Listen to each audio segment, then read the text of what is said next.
नमस्कार। आज के सत्संग में मेरे साथियों ने ही जो मेरे साथ जॉब करते हैं, काम करते हैं, बड़े अधिकारी हैं, काबिल हैं, योग्य हैं, उन्होंने एक प्रश्न उठाया कि एक बात बताइए डॉक्टर साहब कि अगर रोटी रोटी रोटी, पानी पानी पानी और खाना खाना खाना या फल फल फल ऐसे कहने से क्या रोटी हमारे पास आ जाती है, हमारे पेट में चली जाती है? पानी पानी कहने से क्या पानी पेट में चला जाता है? या खाना खाना कहने से खाना अपने पेट में चला जाता है? तो क्या मनी मनी मनी करने से मनी आ जाता है?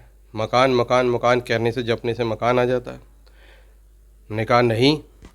तो कहते हैं जब ऐसा करने से नहीं आता तो आप मंत्र जाप करते हो और उसके बाद कहते हो आपका भला हो जाएगा, मंत्र जाप करने से बहुत फ़ायदा हो जाएगा, पॉजिटिव एनर्जी आ जाएगी। और कहाँ दिखती है वो एनर्जी?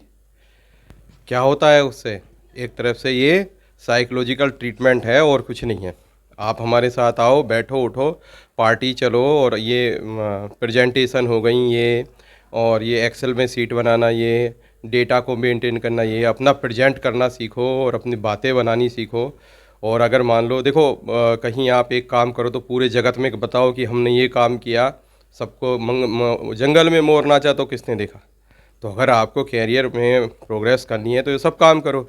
रात में लोगों के साथ मिलो, बैठो, थोड़ा सा जाम से जाम टकराओ, जाम नहीं तो आप कोल्ड ड्रिंक ले लो और उन्हें जाम पीने दो, तुम पिलाओ, खाओ पियो और कूले से कूला मटकाओ और मस्त रहो, पार्टी करो, बड़े इवेंट में आओ, इवेंट करो और करवाओ। तो देखो आप देखो कैसे फेमस हो जाते हो, कैसे आपका कैरियर नहीं बनता। कोई ज़रूरत नहीं राम नाम जपने की।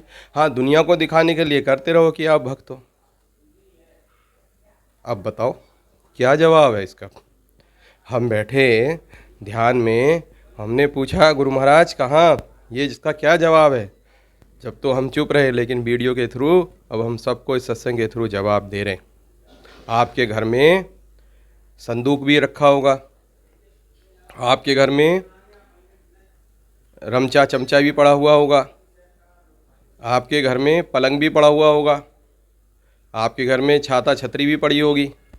बाहर बुलाओगे उसका नाम लेके, छाती छाता छाता छाता, पलंग पलंग पलंग, चमचे चमचे चमची, आ जाएगा? नहीं आएगा। लेकिन आपके घर में कोई जीव हो, आपका पालतू श्वान हो, पालतू श्वान हो, पालतू कोई बिल्ली रानी हो, कोई आपका बच्चा हो, उसका नाम बुलाना, टॉमी टॉमी। आज का तो नाम भी बहुत अच्छे अच्छे, सोनू, बोब और पता नहीं क्या क्या नाम रखे जा रहे हैं। आदमियों से भी अच्छे नाम होते हैं। फट बाहर निकल आएगा। इवी ने आपका पालतू तोता हुआ, वो भी आपको नाम लेने लगेगा, बुला लेगा। और बच्चा तो एकदम आ जाएगा, चिपट जाएगा। और दूसरी चीज़, अगर सजीव चीज़ है आप उसे याद करो तो उसको भी याद आती है। आप याद करो, अरे यार मैं तो आपको याद कर रहा था, आप तुरंत आ गए। अंतर क्या है? कुछ चीज़ जड़ हैं और कुछ चेतन है। जड़ चीज़ का नाम लेने से नहीं आएगी, लेकिन चेतन का नाम लेने से वो प्रकट हो जाएगी। तो सारी चीज़ चेतन कौन कौन सी हैं? जिसमें उस परमपिता परमेश्वर की ऊर्जा का वास है, आत्मा का वास है। जैसे मैं आपसे बोल रहा हूँ, मेरे अंदर अभी आत्मा है, तो ये शरीर बोल रहा है और आप तक ये मेरी बातें पहुँच रही हैं, तो मैं क्या हुआ? अभी चेतन। और अभी हार्ट अटैक आ जाए, लंबे लंबे हो जाए, तो क्या हो जाएगा? जड़। और उस जड़ का क्या कहोगे? ये थे। या तो मिट्टी में दबा दोगे या जला दोगे। सही बात है।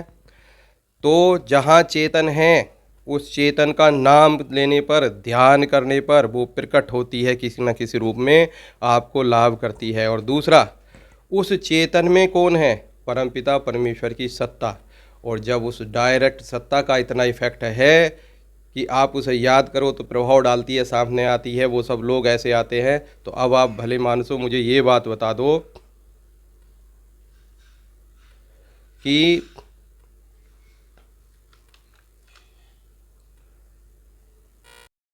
अच्छा, अब आप ये बात बताओ, तो उस चेतन के मालिक को अगर आप याद करोगे उन मंत्र के द्वारा, जाप के द्वारा, तो क्या वो प्रकट नहीं होगा? क्या वो आपको लाभ नहीं देगा? क्या वो शक्ति नहीं देगा? बिल्कुल देगा। ये तो हम तर्क के द्वारा बता रहे हैं कि जहाँ चेतन है उसका नाम और ध्यान करने पर वो अपना प्रभाव दिखाती है, प्रकट होती है। लेकिन लेकिन जो चेतन का मालिक है वो तो पूरा प्रभाव दिखाता है, पूरा असर दिखाता है। और नहीं मानते तो आप ज़रा एक बार श्रद्धा से करके देख लो, और बिना श्रद्धा के भी करोगे तब भी लाभ होगा। आज का मैसेज केवल इतना ही है सत्संग का कि जाप का, किसी भी नाम रटने का, जाप का और ध्यान करने का बहुत बहुत जीवन में प्रभाव पड़ता है। फिर आप वो नहीं जपते, बल्कि वो आपको राह दिखाने लगता है, आपको अपने हिसाब से चलाने लगता है, और जहाँ आपका कभी नुकसान नहीं होता, उन्नति होती है। तो आज का सत्संग यहीं तक। प्रणाम, नमस्कार। फिर अगली बार मिलेंगे कल। तब तक के लिए बाय बाय, और नाम जप करते रहिएगा।